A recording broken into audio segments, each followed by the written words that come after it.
There's a kind of mind that never goes quiet. It doesn't rest. It doesn't wait. It's always racing, always questioning, always burning.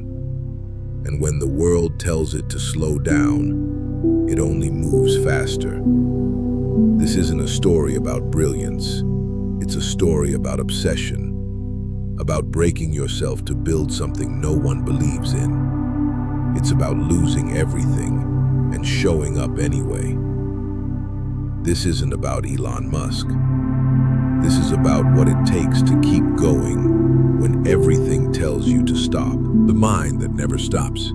Your earliest memories carry no calm. Instead of quiet toys and unhurried afternoons, you remember the hum, thoughts ricocheting through a skull too small to hold them. Teachers asked you to pay attention. Friends begged you to slow down, but you were already miles ahead, mapping possibilities no one else could see. That constant roar feels like chaos, yet it is also the furnace that forges purpose. You are not broken. You are unwilling to accept the ordinary. In the sleepless nights where ideas collide and spark, a mission takes shape. You realize the noise will never fade, so you choose to give it direction. Each pulse of restlessness becomes a step, each strange notion a piece of the road you will pave. By deciding that the roar means something, you take control of it, and control is the beginning of creation. Let the mind race. You now steer the wheel, and the journey starts here, not with clarity, but with raw, relentless energy that refuses to be silenced, bleeding to build. The first factory floor greets you with fluorescent light and metallic dust, not applause. Machines jam, paint splatters, and nothing fits the polished drawings pinned to the conference wall. Money pours out faster than steel rolls in. Investors frown, analysts predict collapse, but you stay because leaving would kill the very spark you tamed. Day merges with night. Sweat drips onto schematics. Your own hands twist wrenches beside exhausted crews. You bleed with them, and in that shared struggle, the blueprint transforms from concept into bones and sinew. Survival replaces marketing slides. Every bolt tightened is an act of defiance.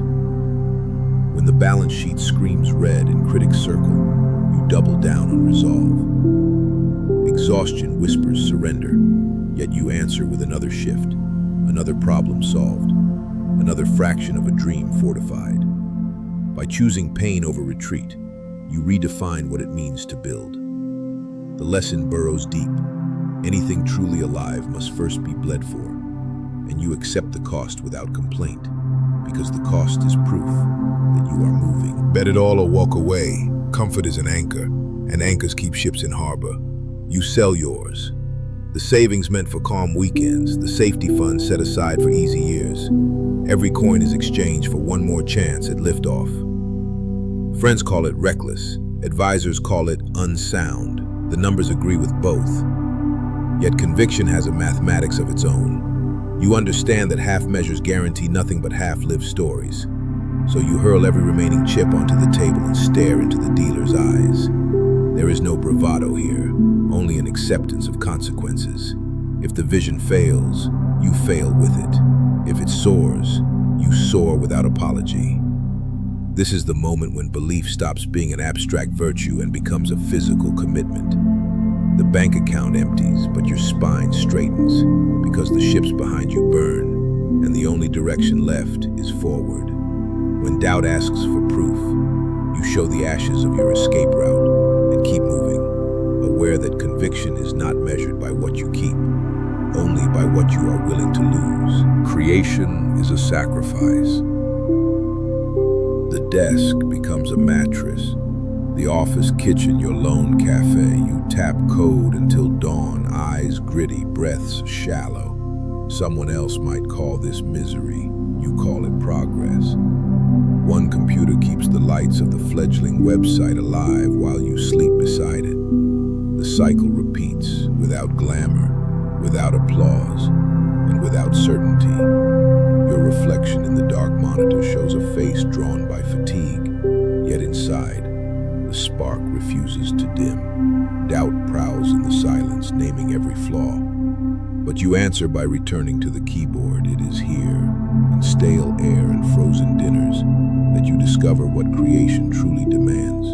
It demands the version of you that remains when comfort is stripped away. Each sacrificed weekend, each missed gathering, each cramped stretch on a worn couch is a brick in a foundation the world will one day call visionary. You are not following instructions. You are writing them in real time, with every decision to press on. And though no one else may see it yet, you feel the structure rising under your fingertips. The glass and the abyss. Progress is slower than headlines suggest. Some mornings the prototype refuses to start. Customers vanish, and the abyss on the edge of your desk stretches wide enough to swallow hope. Every setback feels like chewing glass. Sharp, unavoidable, necessary. Still, you keep chewing, because momentum is easier to sustain than to spark anew. The abyss taunts you with silence, daring you to blink first. You stare back. Somewhere inside the grind, you notice a shift. Pain no longer signals danger, it signals growth. Each failure maps the territory more clearly, revealing where not to step again. You bleed less from surprise and more from calculated risk, and the abyss, finding no fear to feed on, retreats inch by inch. The lesson crystallizes. Resilience isn't bravado, it is the quiet mastery of discomfort. The practice of standing firm when the void whispers nothing will work.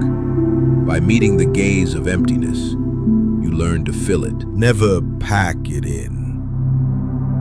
3 launches, 3 explosions, public disappointment, replayed in slow motion. Reporters write eulogies for your dream before the smoke clears. Finances crumble. Yet within the debris lies a choice. Let the failure define the mission, or define failure by refusing its verdict. You pick up shards, study every fracture, and design the next attempt. Humiliation stings, but it also sharpens intent. The world sees vanity in your persistence. You feel necessity. Giving up would mean surrendering the identity forged in struggle. Persistence is no longer strategy, it is self-preservation. You reassemble teams, rewrite procedures, fix valves, reassure those who still believe, and invite skeptics to watch. The countdown restarts, because identity cannot remain theoretical. It must materialize, again and again, until doubt grows bored. You do not escape the possibility of another disaster. You confront it, welcoming the risk as proof that you are still alive in the fight. Do it anyway. Logic lists 1,000 reasons to stop. Market conditions, engineering odds, psychological limits, all valid, all urgent. Fear nods along, persuasive in its caution. Yet a deeper voice whispers that meaning lies beyond calculation. So you act, knowing failure may greet you first.